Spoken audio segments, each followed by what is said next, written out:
This is our L5 communication junction site built by AT&T in 1971.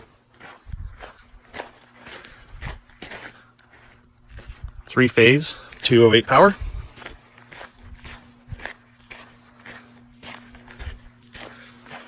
Main entrance building. Emergency escape building and air ventilation intake. The roll-up garage entrance for moving equipment.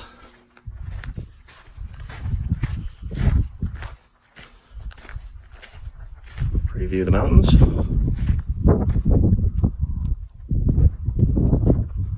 Blast detector.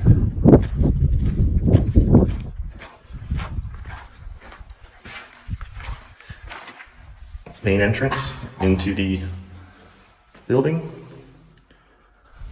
1200 amp connection. Heater for the space. Lift hoist operation. 3,000 pound hoist. Hoist basket for moving equipment up and down.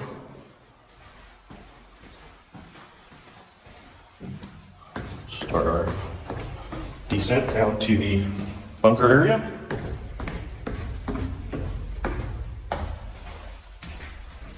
Four flights of stairs.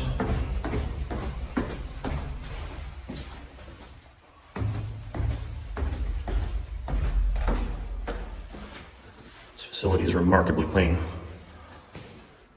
This is the basket for hoisting. 3,000 pound blast doors.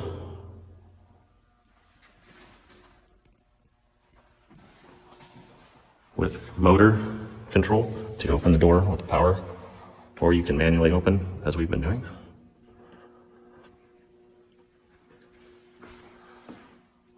Approximately 6,000 square feet of underground space. All the original building plans and blueprints, schematics.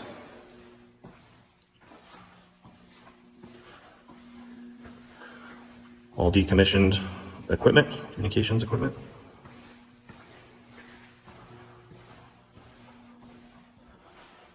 Just an incredible amount of room.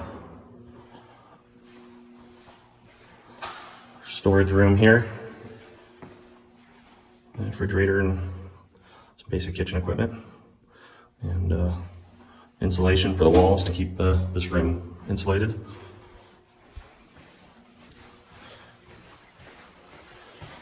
Here's the engine room.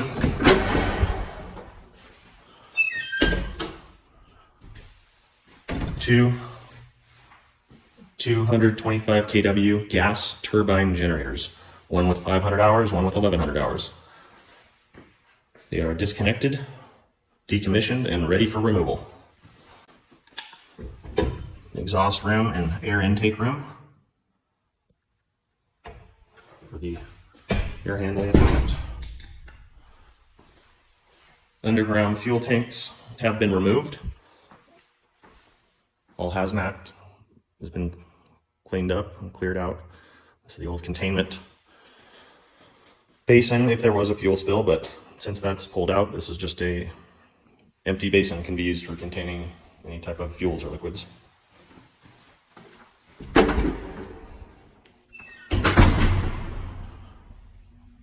Breaker panels.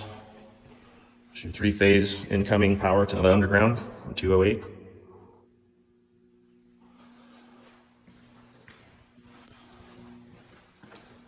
Mechanical room. Air handlers, all work. Breaker panel, switchgear.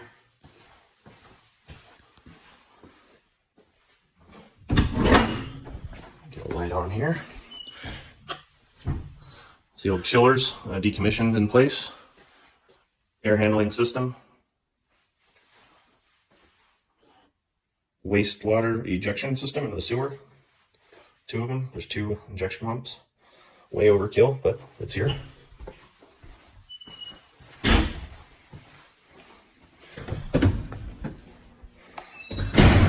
Let's take a look at the well room. This is the water storage, water tank room. There's a 1,000-gallon stainless tank above that, stainless water heater. There's the bladder system for the well that pumps the water in. We just had the well pump replaced, 200 feet of PVC, and new motor and pump.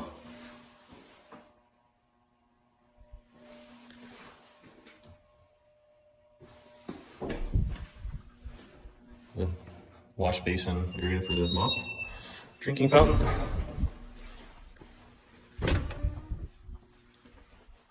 Toilet, sink, and shower.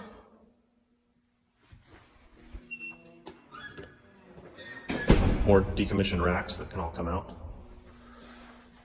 Emergency escape.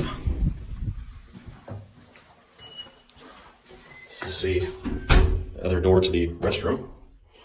We'll make our way up to the secondary building that we looked at outside. This is the emergency exit.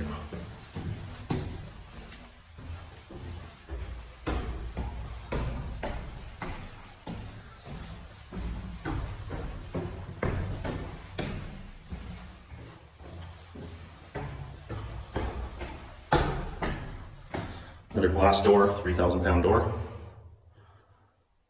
Emergency air evacuation equipment. And now we're out. And you can see a blast detector down in the lower part of the property.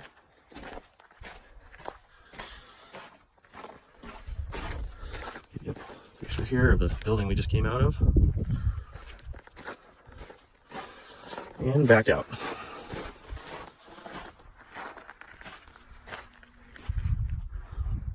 Hope you've enjoyed the video. Look at these giant windows on here. So the air's going to pass through those vents right there. And you're just not going to cover those up really easy. The air comes in through those vents right there. It goes down the chute. There's air intakes right there as well from the auxiliary air pipes. And then it goes through the other side over here. So basically this is a tamper-proof bunker right here as well. But back in the 60s, people weren't really worried about other Americans trying to break into their bunker. They were just worried about the effects of a nuclear bomb from the Soviet Union. Nowadays, people worry about the zombies getting to them. Tell me about the water tank. So there's a 10,000-gallon stainless steel water tank buried. That's fed from the well. The well feeds into that pump and pump from the stainless steel tank into the property. How many gallons per minute is the well generating? You don't know? Yeah, That's plenty. It takes us about 5 hours to fill 10,000 gallons, I'd say. Yeah. Okay, so 2,000 gallons an hour. Something like that. Yeah, that's more than enough. Can you lift that? Yep. So that's a 1-inch thick steel plate right there. Okay, all right. Yeah, cast iron. So there's your meter right there. That's good to know. See those trees right there?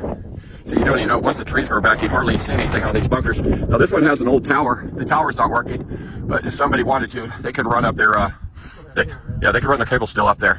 That's what, a 200-foot tower? So there's the well. Well, And as you see, I had to find where it was at. I had to dig it up. where is it? Well, 19 feet straight ahead. Oh, okay. It's not too obvious, is it? Because I can't see it. No, it's buried. It's about 6 feet down. Oh, okay. So I had to get in there to get the pump. I think the emergency hatch is just open from the outside.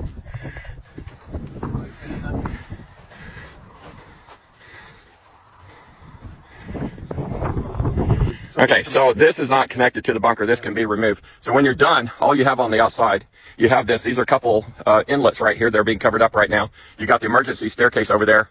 You got the detection device, and you got this 200-foot tower right here. Of course, the little concrete building that has the crane in it with the dolly that lowers down. Now there's a shipping container sitting out here, but they're very inconspicuous looking buildings. If you were to tell somebody that there was a bomb shelter here, they may not believe you. Over here, so over here is a couple of your air pipes. Now, this air pipes were hot dip galvanized, and even though it's over 60 years old, the air pipes are still good. And this is why at Atlas Survival Shelters, I still hot dip galvanize all my air pipes. You know what? You want these bunkers to last for 100+ years, and this one will definitely last another 60 years, that's for sure. Even this handrail that was put on here was galvanized, and you can tell it's still in good shape. Yeah, galvanizing is the way to go. But there's 10.5 acres of property that comes with this AT&T bunker. And of course, over here is your emergency staircase with a couple lids that lock from the inside. The well's over there, 19 feet built beyond that fence. You got the blast detector over there, and of course a 200-foot tower. But this is the bunker. That's all there is to it. The closest town is about 2 miles away, and it's probably about 300-400 people, if you want to call it a town. It has one little convenience store. That's about it. And the closest big city is Kansas City, which is over an hour away. All right, so you got a little secret room back here. Can't really see into it. It's not very big. Not what big. Storage. So this bunker in the winter, he says 55 is the low in here. 52 is the low when you get up to Minnesota, so 55 is comfortable. And then he mentioned that in the summer it doesn't get hotter than 72 in here. And that would be because he's blowing glass, but 72 is actually high for a underground bunker like this. An old utility room here. Your washroom is. So there's a lot of little extra rooms in this bunker. Not a lot to change in. Yeah, I actually have a pump problem that I have to fix well. So if somebody wanted to break into your bunker, even if they got through the door above, they would have to get through a 3-inch thick steel door, which they're not going to. Even the hinges on this thing are protected with a hasp that comes over the pivot point. Even if they were to torch it, the pins on the inside wouldn't let the door to be opened.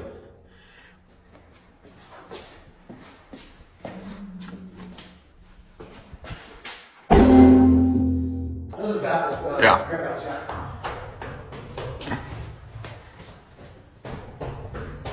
Okay, go ahead.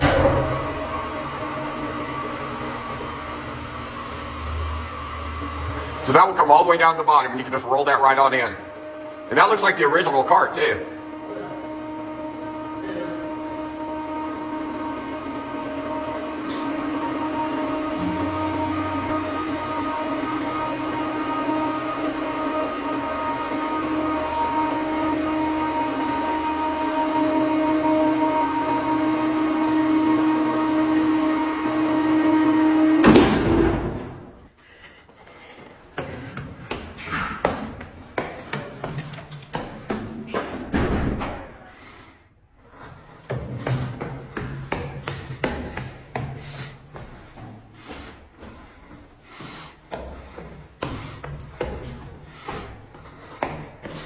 There's even a little catwalk that goes all the way around this. You see that? The crane still works. Hello, world. Are you full of radiation? Everything was so well made. Even the steps. They even have nosings on the steps so you don't skid. See these right here? Those are inserts called stair nosings. Well, boy, we try to make them like they did back in the 60s here at Atlas. These were all opened up and for vent air in as well, air intake in. And so they still, I mean, it still breathes pretty good. And we still bringing air through here as well.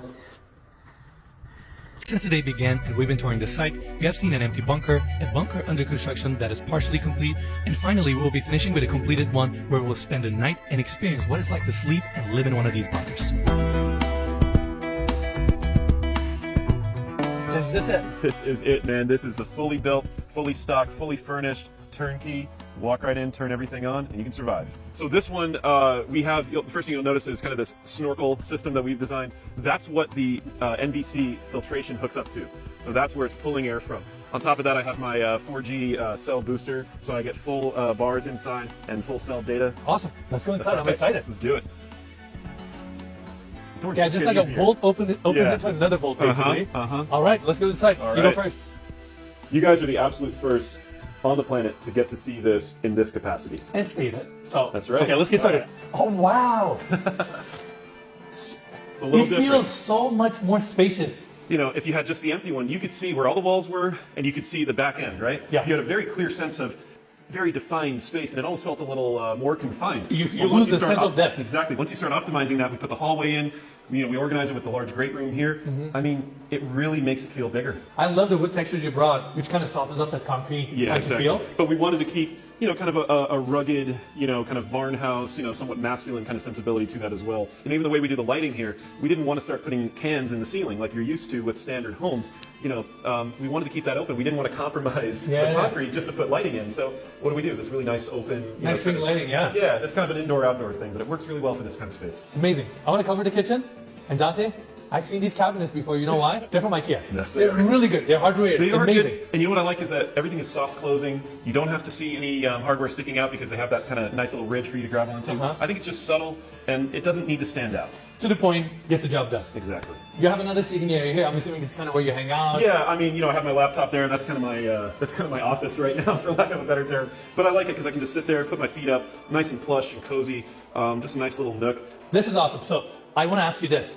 You've done the layout here a little bit differently. As soon as you walk in, you see the entire hallway, and you didn't compromise the ceiling heights here. What was your vision for that approach? So we wanted to keep as much kind of volume present as you go all the way down. It just kind of makes this hallway feel a lot bigger than it actually is by letting the ceiling go all the way up to the top.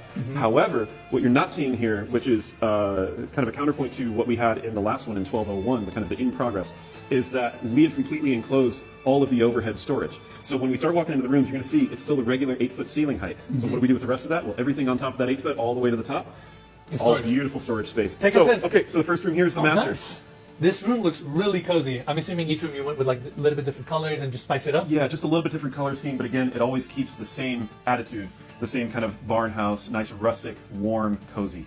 Amazing. Yeah. I mean, it's a good sized bedroom. I like the carpet floors. It's comfortable. Yep. I'm just going to go to the room next door. Yeah, for sure. Nice. It's kind of a little entertainment theater room. Look at you. You got a little screening room here. I'm Not a jealous. screening room that needs a bigger TV, but it's coming. You don't see behind That's right, camera, okay, Mike is yeah. just smiling already. He's like, yep. We're going to sit down here and watch TV. So now the only thing that's going to really make me feel really happy about this space is once I actually can get my hands on a PS5, then it'll feel good. But until then, I can totally it's see impossible, man, right now. I'm assuming you got a bathroom? So we have 2 bathrooms. This one has a nice full vanity toilet and a nice shower with a tub. Again, just simple. So on the other side, what we'll see in the next bathroom is that you just get a vanity and a toilet, and we have hookups ready and waiting for the washer and dryer. How many rooms do you have here? So it's a 4-bedroom and 2-bathroom. One of the 4 bedrooms is kind of being used as an extra space, and then we have 2 storage rooms in the back. Kind of storage I mean, you utility pulled a rooms. lot out of a 2,200 square foot ish. Yeah. Amazing. Without making it feel cramped, and all these rooms are about 12 feet wide. This is and a- 10 feet long. All right, let's check it out. Check out this room here. Nice. So this one's kind of a kid's room. Could be a guest room. We got the bunk beds in here. We wanted to go with kind of the Fallout theme, but then kind of the old school. Mikey, can we get a close up here? Yeah, we have to. That's right. This is where we're sleeping tonight. So that is where you guys are sleeping tonight. So get cozy. But Yeah, we will get cozy. We got another bedroom, I'm assuming, or like a storage area here? Yeah, currently it's a bedroom work in progress. I might Okay. actually change my mind and turn it into an office. Got it. I mean, hell, I might even just put a standalone jacuzzi in there. You can say you got a jacuzzi inside a bunker, right? He can do that. He You can can totally do that. Another bedroom? Another Here it is. bedroom. So this one is mine. Again, you'll see that all the furnishings are different but cohesive, right? All the color schemes are different but cohesive. Yeah. And that's been the idea all along. And you kind of designed it more on the rustic side of things, a little bit Exactly. more wood, iron. I mean, Yeah, exactly. I like that kind of wrought iron. To me, This one was decommissioned in, I believe, 1946, right after World War II, and it just sits here. Now, it's certainly not on any kind of tourism map here. It's basically ignored or forgotten, but it is amazing. Look at these shell tracks here where they would carry the shells, and the huge 12-inch gun was right here. So I'm going to get inside these things and show you how awesome they are, and give you a little bit of the history that I know of these batteries.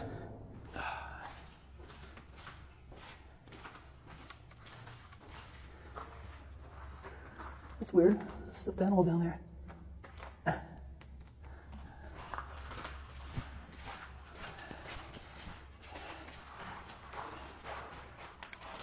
So there are 2 old batteries back in the woods here. The one I'm in right now is Battery Kingman. It was originally constructed in 1917 with 2 12-inch caliber guns that could fire 1,000-pound projectiles over 20 miles in any direction. The military wanted good coastal defense that could outrange enemy battleships. And you can see from this picture that originally the guns were pretty much out in the open. And then down the road during World War II, there were additions made. The gun emplacements were shielded with massive reinforced concrete housings, which were designed to protect and hide the guns from enemy planes above. These traverses connect those 2 guns. They were built to house ammunition, shell rooms, plotting rooms, latrines, even a generator room. So these are the overhead shell tracks. This is how they would move the ammunition around. On these, it would have rollers basically, and it would attach, and just they would be able to roll the stuff, almost like a roller coaster type of situation.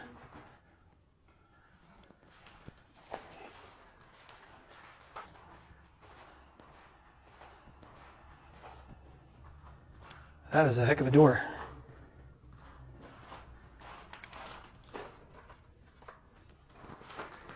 Clearly, there's been a lot of flooding over the years.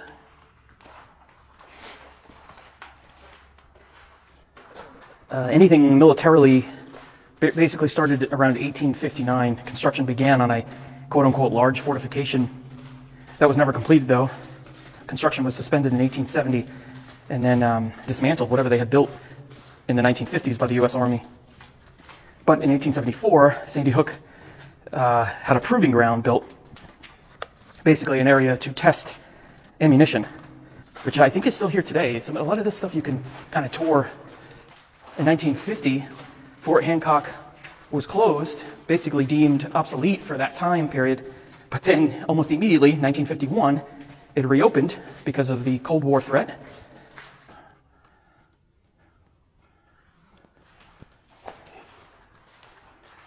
Yeah, like, look at these strange shutters. I don't know if that was all made to be blast-proof. Probably. Oh, yeah. Nothing left of this thing.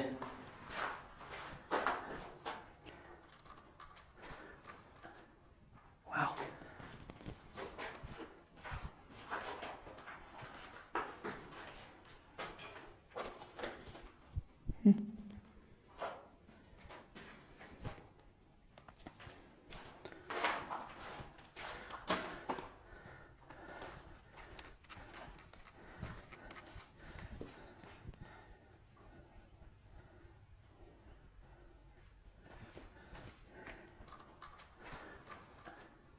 Wow.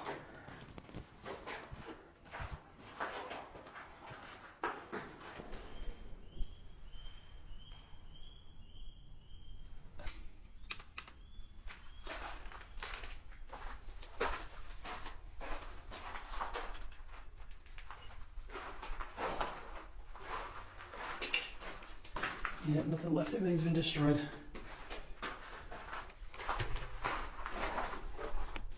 Alright, so there's this weird passageway that I passed a couple times, and I want to check it out because it doesn't seem to go anywhere that I've seen. Like these rooms here, it doesn't go into these rooms.